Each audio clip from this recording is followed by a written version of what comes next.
Bueno, para comprender la construcción de sentido en esta sociedad loca, mediatizada, totalmente mediatizada, hay que entender esto, que lo dijimos en otras clases, que los partidos políticos son máquinas generadoras de información y de contenido, máquinas perpetuas, están perpetuamente generando contenido, e información. De hecho, lo he dicho en varias clases que la comunicación no tiene un contrario, no podemos no comunicar, comunicamos nosotros a pesar de nosotros mismos y lo mismo sucede con los partidos. Y a eso hay que agregarle que la información del emisor del mensaje nunca va a llegar pura y directa, y mucho menos, o sea, está emisor, mensaje y receptor. Con las redes sociales, esta emisión, este mensaje y ese receptor antes, si pensamos con la televisión, no había ruido de por medio. El ruido era mínimo. Habían ruidos de decodificación acá, en esta parte de acá, en la recepción. Lo mismo con la prensa escrita. Lo que sucede ahora con las redes sociales es que sí hay mucho ruido porque hay mucha refracción o desvíos a través de la multiplicidad de nodos del mensaje. Entonces, eso, o sea, el mensaje nunca va a llegar en forma directa. Piensen, y eso genera, digamos, le da sentido. Si ustedes vieron La Perla, donde analizamos la campaña de Obama, cobra sentido de que en la campaña de Obama se daban guiones para los bloggers, estamos hablando de la blogosfera en ese momento, para que trataran en una misma dirección, se les daba una bajada de línea, la parte de la economía, la parte de la salud, la parte de comercio internacional, etcétera, etcétera. Pero además de toda esta distorsión, entonces ahora tenemos que la información o el mensaje o los contenidos van a atravesar tres instancias, es decir, la instancia de la experiencia personal, es decir, la instancia de todo aquello que se conjura alrededor del cuerpo del individuo, y estoy hablando de cuerpo, sensaciones físicas, y que conforma la percepción de la realidad. Tiene que atravesar la instancia de las redes y tiene que pasar la instancia de los medios masivos de comunicación que van a actuar como filtros cognitivos y que van a sí o sí resignificar el mensaje emitido. Por eso se acuerdan que en otras clases le he dicho, ¿querés un consejo para tu campaña? Que sea simple. Por eso les mostraba la figurita, ¿no? De las imágenes del grupo KISS. Keep it simple and stupid. Tu mensaje tiene que ser simple, estúpido, que es una metáfora, digamos, y tiene que ser escalable, pero fundamentalmente tiene que ser simple para evitar justamente esa, evitar que la resignificación del mensaje emitido sea lo mínimo posible. ¿Mm?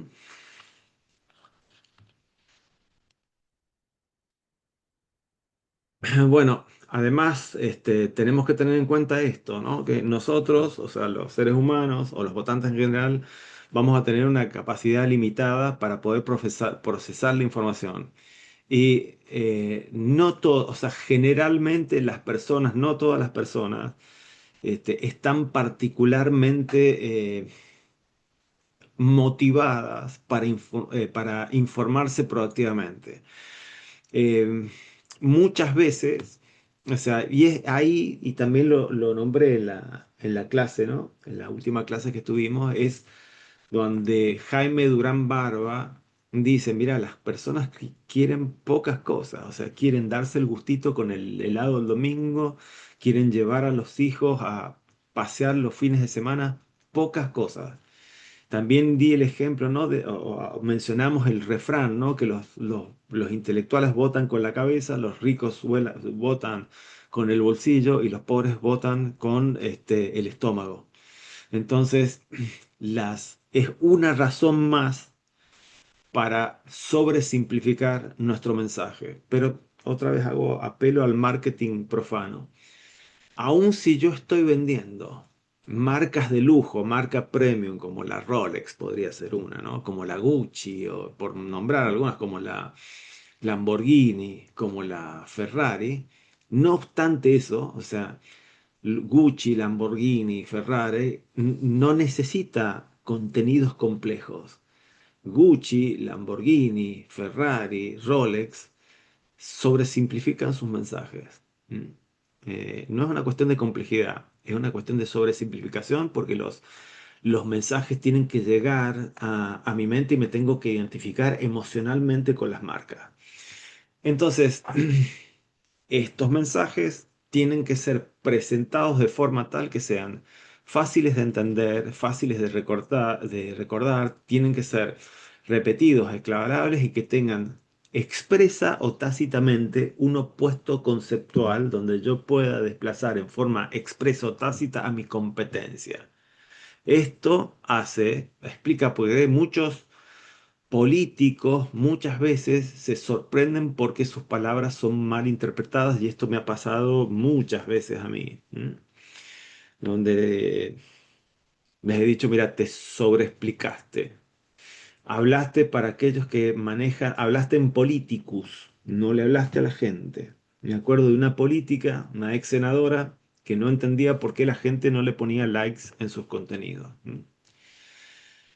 Eh, bueno, y dijimos, ¿no? En la clase, vimos el ejemplo de Trump. En las dos elecciones se analizó el discurso de Trump y Trump le estaba hablando, el discurso de Trump resultaba inteligible para un chico de unos 5 años más o menos. O sea, hablaba en forma simple, brutal y simple, ¿no?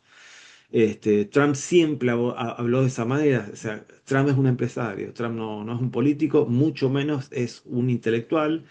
Y ya hablamos, ¿no? Tratamos esto del porqué del el éxito del Makes America Great Again, que no muchas personas no se recuerdan que este eslogan no le pertenece a Trump, sino que le pertenecen a Ronald Reagan, del cual Trump era un fanático. En los años 80, cuando no sé cuántos años menos tenía, 40 años menos, entonces debería haber tenido unos 30 años. Trump en los años 80 estaba fascinado por Reagan y era un gran fanático de Reagan, tan es así que cuando él se candidatea por el Partido Republicano a la presidencia de Estados Unidos, toma de nuevo, o el equipo de él, o los comunicólogos de él, este eslogan que tanto le fascinaba a él. Entonces, la tarea, esto es principio, ¿no? Número uno. ¿Mm? Otra vez, el cerebro va a obtener información del ambiente. El ambiente es la realidad que se conjuga alrededor de mi cuerpo. El ambiente es los medios tradicionales masivos de información que jerarquizan la información. Y el ambiente hoy es esta difracción de pantallas, esta difracción de contenidos en distintas pantallas a la que nosotros, formatos y plataformas a la que nosotros les llamamos redes sociales. Segundo,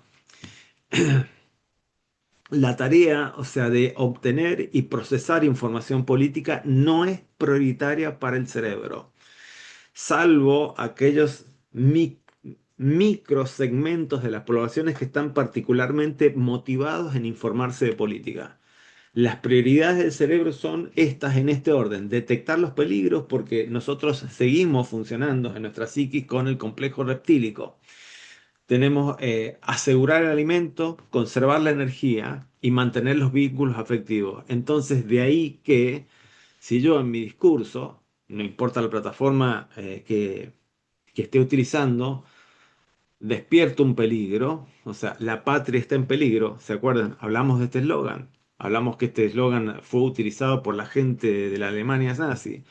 Si nosotros en nuestros discursos prometemos, aseguramos los alimentos, decimos que vamos a asegurar los alimentos, aseguramos que vamos a conservar la energía y aseguramos que vamos a mantener o apelamos a la afectividad y bueno, vamos a poder romper la barrera de la atención porque vamos a estar comunicándonos directamente con la parte más profunda de nuestra psiquis, ¿no?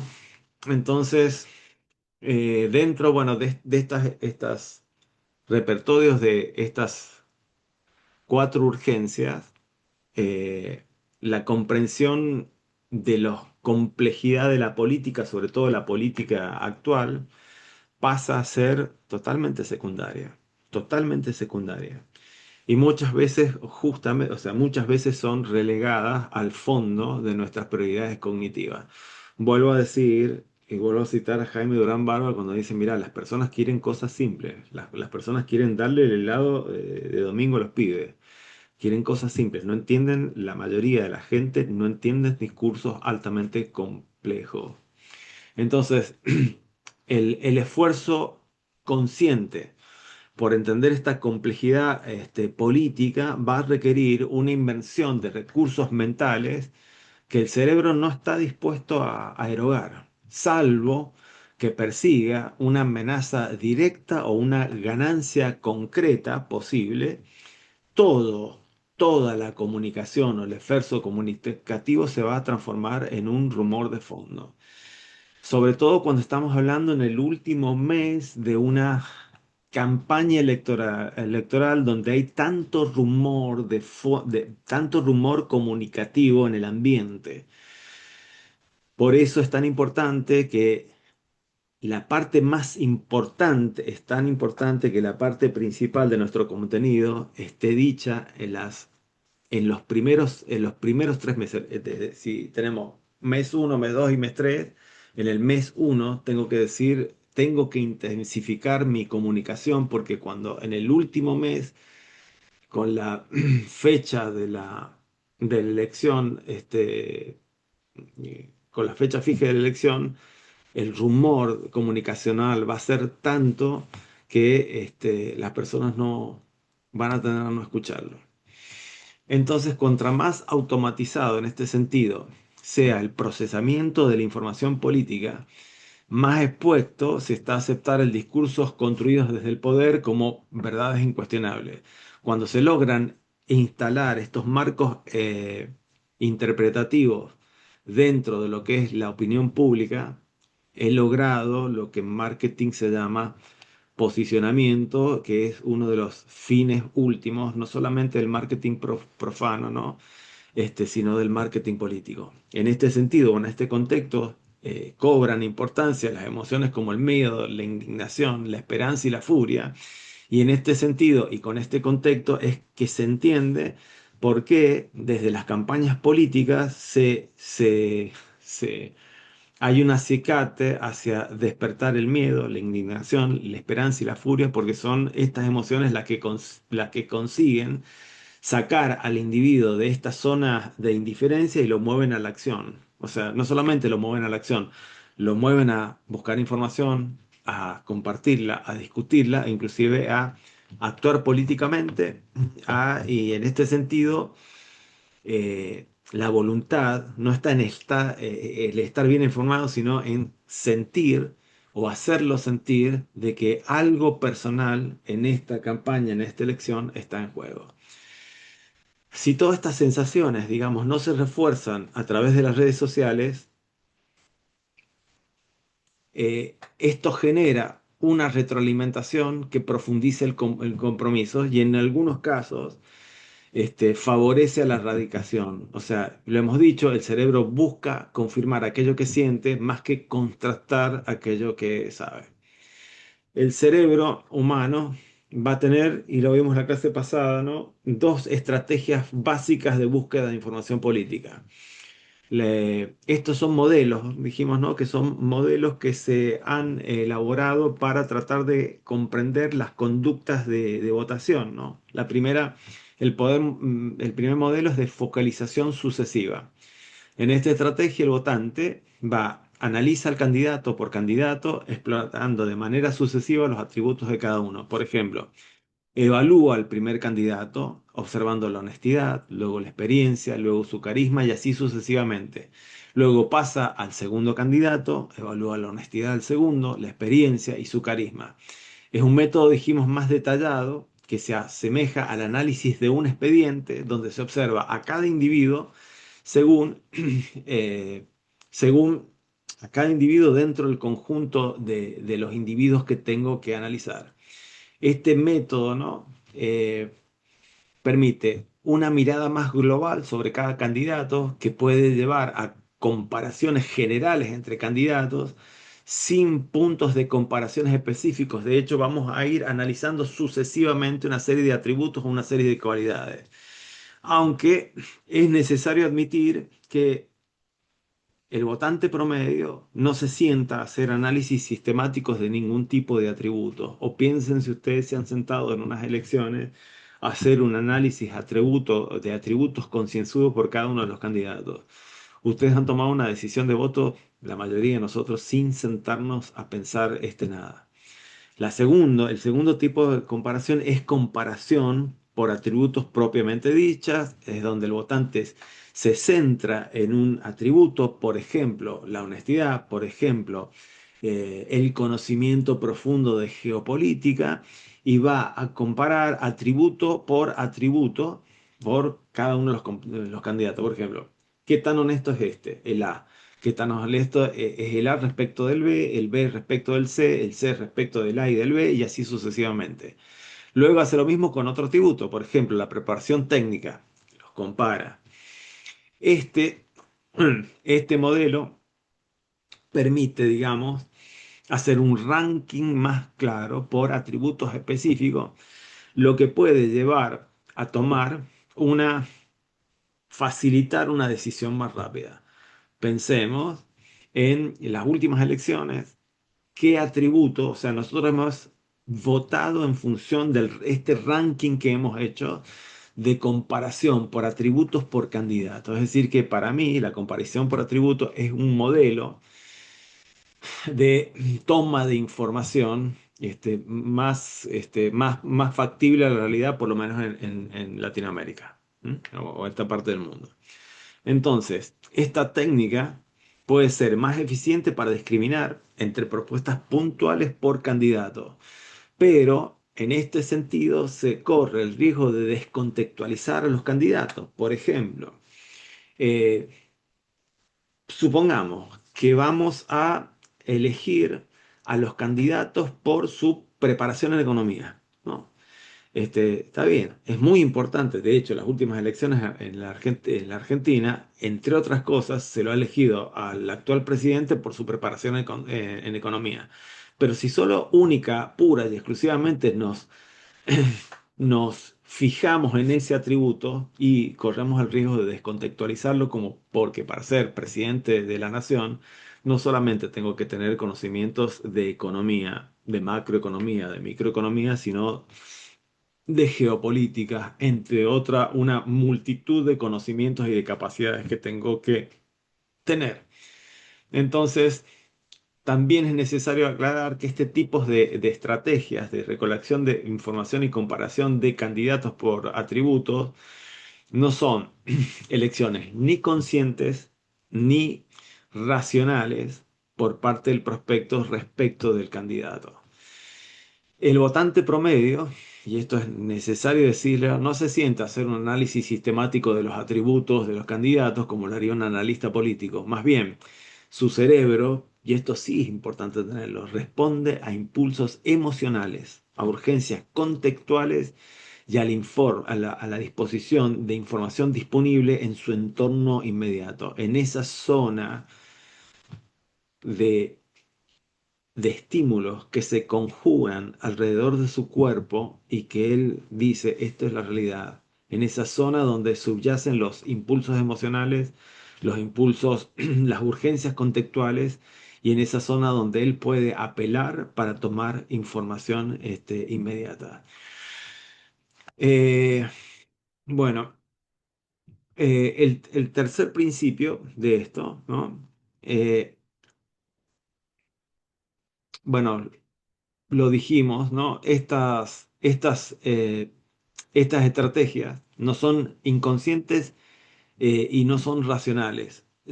Se consideran que son mecanismos de adaptación cognitiva desarrollados por el cerebro para lidiar con entornos cada vez más complejos y de tomas de decisiones en condiciones de posición asimétrica de información.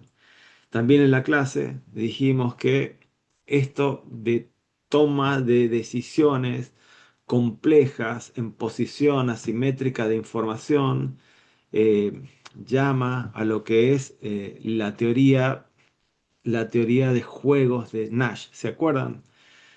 En un cierto momento nosotros tenemos que pensar que nuestros prospectos, o sea, la propia tropa ya sabemos lo que le tenemos que dar, pero el voto indeciso va a tomar decisiones, va a desembocar su toma de decisión de voto en condiciones de posesión asimétrica de información y nosotros como comunicadores, como marketer político, tenemos que disminuir al máximo posible esa posesión, esa zona de incertidumbre. Lo bueno, y lo dije, es que en los prompts que voy a liberar la clase que viene, nosotros tenemos prompts que nos disminuyen al máximo esta incertidumbre, esta zona de incertidumbre y nos dicen qué tenemos que decirle al prospecto, a nuestro voto indeciso, customizado por plataforma. Eh, bueno, el cuarto, fíjense, acá tenemos el cuarto principio, ¿no? Que es que el cerebro decodifica la información obtenida siguiendo un mapa de realidad construido. Este mapa mental que nosotros nos hacemos de la realidad funciona como un sistema de coordenadas internas que orientan al individuo en un mundo cada vez más complejo, pero que al mismo tiempo limita al cerebro. Lo limita, es decir, el cerebro no se pregunta si algo es verdadero o no, sino lo que hace el cerebro es ver si encaja o no en este mapa cognitivo previo que tiene en la cabeza. Si el mensaje que yo le estoy dando refuerza ese mapa cognitivo previo que subyace en el andamiaje psíquico del prospecto, el mensaje es incorporado. De lo contrario, si esto no sucede, el mensaje es rechazado inmediatamente. ¿Mm? El principio quinto, ¿no? Me dice que el cerebro produce juicios mentales acerca de los políticos. Al momento de evaluar los candidatos, el cerebro va a seguir dos caminos: el procedimiento online y el procedimiento basado en la memoria. Y estas rutas, es decir, ya las vamos a ver a cada una de ellas, no son excluyentes, no son exclusivas o excluyentes, y pueden activarse predominantemente según el contexto, el nivel de interés y el estilo cognitivo de los individuos. Vamos a ver, ¿no? El procedimiento online. En este sentido, el cerebro evalúa a medida que va recibiendo la información y dijimos también en clase que es como si el cerebro tuviera una carpeta abierta, ¿no? Esas carpetitas que tenemos que abrimos en la computadora y la fuera actualizando constantemente. Y lo que queda en la cabeza no es una información puntual, sino el juicio final acumulado, y a ese juicio final acumulado se le llama veredicto. Y ese veredicto se expresa generalmente en una sola palabra. Este tipo es corrupto, este tipo es honesto, este tipo es capaz, este tipo es sincero, este tipo sabe de economía, este tipo es un capo, este tipo es un chanta. ¿Mm? Y el procedimiento, el segundo procedimiento que es basado en la memoria, que es que el cerebro almacena información sin juicio.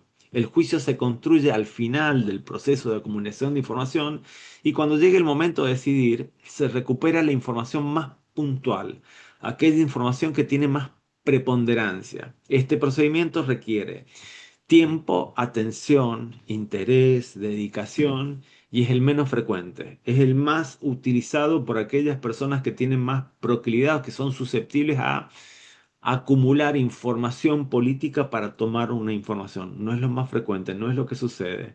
No es la del lector indeciso, que es el que nos va a mover la aguja a favor o en contra nuestro en un proceso eleccionario. Entonces, de estos dos procedimientos va a surgir esto que es la decisión primaria de votos, que está teñida por factores emocionales, eminentemente emocionales. Y esta decisión de votos, buena parte de esta decisión de votos está sesgada o está atravesada por factores de carácter inconsciente. Según Daniel Esquivel, el proceso de decisión de voto es fundamentalmente psicológico y se va a llevar a cabo en diferentes etapas. ¿Perdón? Entonces, esta decisión primaria de votos, se trata de una primera inclinación del votante en una conclusión provisional que surge después de haber procesado por estos caminos que hemos descrito, en forma consciente o inconsciente, múltiples mensajes políticos, múltiples percepciones sobre los candidatos y experiencias previas, y esta decisión primaria de votos no es necesariamente definitiva, pero marca una orientación emocional fuerte hacia un determinado candidato y a veces no solamente es fuerte, sino que muchas veces es persistente. Hay factores que influyen en esta decisión primaria de votos y también lo dijimos en clases. El target. Target es objetivo en inglés. Entonces, donde el prospecto se va a preguntar, ¿este candidato es como yo? ¿Este candidato se parece a mí? Acuérdense que las primeras lecciones y en las lecciones que ustedes tienen grabadas, Esquivel dice que los candidatos son una especie de fungen de espejo que reflejan una versión mejorada de nosotros mismos. Nosotros nos vemos reflejados en el candidato que vamos a votar, donde vemos una versión mejorada de nosotros mismos. Por eso se hace esta pregunta el target. ¿Este candidato es como yo? ¿Este candidato se parece a mí? ¿Este candidato habla como yo? ¿Siente como yo? Muchas veces, o les he dicho en algunas clases, de los furcios de Kisilov. ¿Ustedes creen que un profesor de la UNCI, donde yo enseño, Kicillof ha sido profesor de la UNCI, puede cometer furcios cuando habla? Es poco frecuente que eso suceda. A lo largo de mis muchos años que llevo en la UNCI y que he sentido hablar a profesores pocos cometer, casi ninguno, no he escuchado nunca ninguno cometer furcios. Entonces, esto lo hace, creo que yo, o sea, estoy seguro, no he hablado con Kicillof, pero estoy seguro que lo hace para parecerse a los prospectos que lo van a votar. El segundo factor, el problema. El candidato ve los mismos problemas en la sociedad que yo veo. Entonces, en este sentido, el votante juzga o va a juzgar si el candidato identifica las mismas preocupaciones o las mismas prioridades que yo estoy identificando.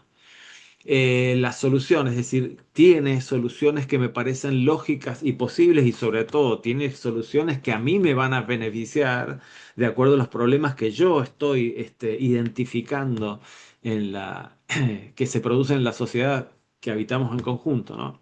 La personalidad, confío en él, me transmite seguridad, me transmite cercanía, me transmite liderazgo. En este sentido, el carisma, la coherencia, el estilo comunicacional son evaluados emocionalmente. En este sentido, el coach que ustedes le hagan, las sugerencias en cuanto, y por eso vimos, ¿no? ¿Se acuerdan cuando vimos la forma de vestirse, la forma, sobre todo la forma de vestirse? Vimos con nosotros las cualidades que tiene que tener el candidato en tanto cuanto, entre comillas, productos que nosotros vamos a vender a través de la estrategia de comunicación. El equipo, también lo vimos. Los candidatos se rodean con algunos gente del equipo que pueden ser aceptados o no. Muchas veces la presencia de una figura cuestionable dentro del equipo y puede obnubilar todas las cualidades positivas con que el candidato pueda ser percibido y puede obnubilar para mal a la campaña. Es decir, con quién se rodea, quiénes lo apoyan, qué están comunicando sin querer comunicar la gente del equipo con la que eh, nuestro candidato se rodea.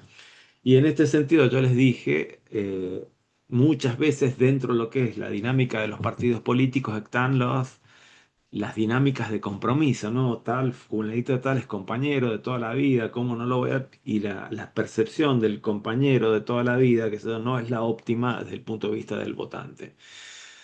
La experiencia es otro factor. Este candidato tiene trayectoria, sabe hacer lo que promete, o sea, cómo va a ser cómo va a ser aquello que está prometiendo a hacer. Esta es una regla, influye, pero también tiene su excepción. De hecho, o sea, se ha votado a un candidato, ha ganado un candidato en la Argentina que no tenía absolutamente ningún tipo de experiencia, al menos que yo sepa, en el sector público, en administrar ni un municipio. y sin embargo ha ganado. ¿Mm? Historia personal.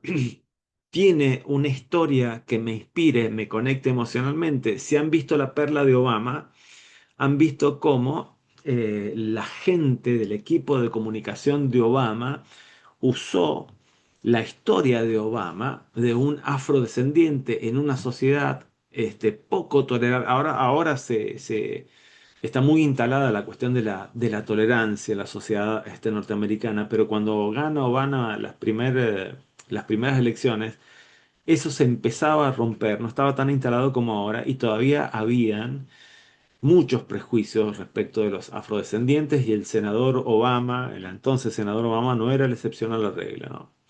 En ese sentido, no solamente van a alcanzar con las biografías auténticas de sacrificio, de superación personal, o sea, las biografías tienen que ser auténticas, no tienen que ser apologéticas. La gente no quiere superhéroes en el gobierno, quiere gente como uno, ¿no? Quiere verse reflejado. Entonces, tengo que venderles este combo, digamos, emocional, racional, donde el cerebro político va a tomar atajos, sobre todo, para formarse una impresión rápida del candidato y sin necesidad de hacer tanta pirotecnia cerebral o tantas circunvoluciones cerebrales, va a tomar la decisión rápido. Y lo vimos que Daniel Esquivel incluía también un factor, un octavo factor que era la marca del candidato. Una marca la puede definir como una serie, una implosión semiótica de signos, símbolos, imágenes que con el solo hecho de percibirla, de mirarla, nos da una promesa simbólica. Y nos comunica una serie de emociones, ideas, valores, miedos o esperanza con el solo hecho de verla. Y les dije en la clase, cuando nosotros vemos la pipita de Nike, que no es una pipita de Nike, es el ala de una diosa, que era la diosa Nike, la diosa, fíjense, una diosa griega, la diosa de la victoria. Entonces descontextualizadamente yo les muestro la formita de Nike y ustedes saben perfectamente a qué me estoy refiriendo. Y esa ala de la diosa Nike está cargada de una serie de significaciones. Cuando yo hago bien mi trabajo de marketing del candidato, cuando lo vendo bien, es como si estoy haciendo un branding del candidato. Estoy transformando la palabra Milei en una marca, la palabra Cristina en una marca, la palabra Néstor en una marca, la palabra Cabezón en una marca, la palabra el turco en una marca. Entonces, solamente tengo que decir el turco, no necesito decir el apellido. Solamente tengo que decir el cabezón, no tengo que decir Dualde. Y lo mismo con los demás. ¿Mm? ¿En qué sentido implica hacer del apellido una marca? Es que esa marca va a generar directamente un atajo mental poderoso. Es decir, esa marca no procesa un análisis racional completo, sino que activa una imagen compacta de mi candidato. Y esa marca puede aludir a atributos, o sea, de hecho, ¿no? Si hablamos de Nike, hablamos del espíritu de competencia norteamericano. O puede aludir, en el caso de nuestro candidato, a atributos como cercano, como duro, como honesto, como vendehumo, como igual a los demás. Y esta marca se va a construir con el tono de voz, con la estética visual, por eso hemos visto cómo se debe vestir nuestro candidato y la coherencia que tiene que haber. Esta marca se construye con el vocabulario, por eso los furcios de Axel.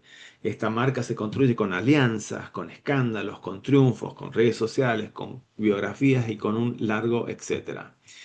Entonces, la decisión de voto se lleva a la práctica luego de someter dicha decisión primaria a este triple filtro de la experiencia de vida, de las redes sociales y de los medios de comunicación, masivos de comunicación que nos jerarquizan la información y que dan o pretenden dar como resultado el hecho de un voto.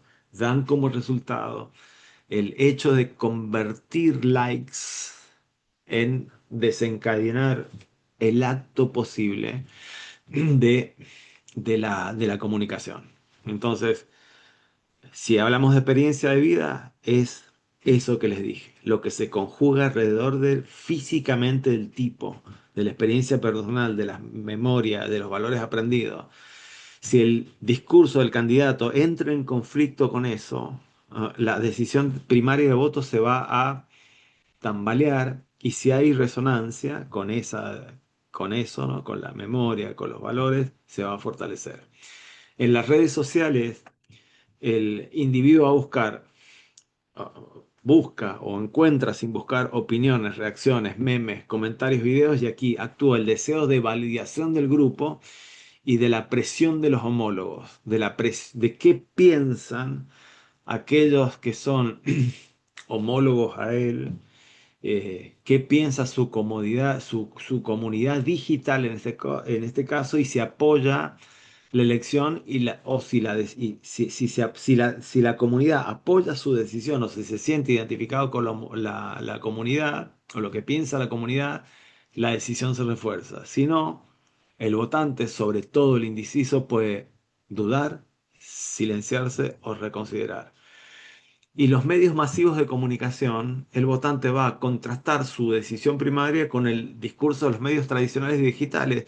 Y ahí, bueno, la gente que lee Página 12 generalmente no lee Clarín ni lee La Nación, tanto para dar un ejemplo craso, y viceversa, ¿no? Entonces ahí es donde se produce esta sintonía. Un dato de color, no sé si sabían, hay dos canales creo que estaban en Instagram, que era Agarrar la Pala y la Revolución Popular, creo que era. Lo más curioso de esto, o sea, uno para un segmento, o sea, Agarrar la Pala para el segmento liberal, libertario de derecha, y Revolución Popular para todo el resto, o sea, para la gente de izquierda. Lo loco de esto es que la gente que generaba esos contenidos trabajaban en una misma oficina, y el dueño de las dos plataformas era uno solo, que generaba para un bando y para otro, y se quedaba con todo el mercado de la atención, ¿no? Y bueno, el alineamiento de la percepción con un medio masivo u otro, bueno, pueden confirmar el juicio o derribarlo. Si el individuo, la atención del individuo sobrevive este triple filtro, la decisión se consolida y se racionaliza. El votante empieza a justificar o a autojustificarse su futura decisión de voto. Y en esta etapa, la decisión, si empieza el tipo a justificar o a autojustificarse la decisión de voto, en esta etapa la decisión ulterior no se va a modificar. Pero si no sobrevive estas tres etapas, el cerebro va a entrar en un nuevo ciclo de reelaboración.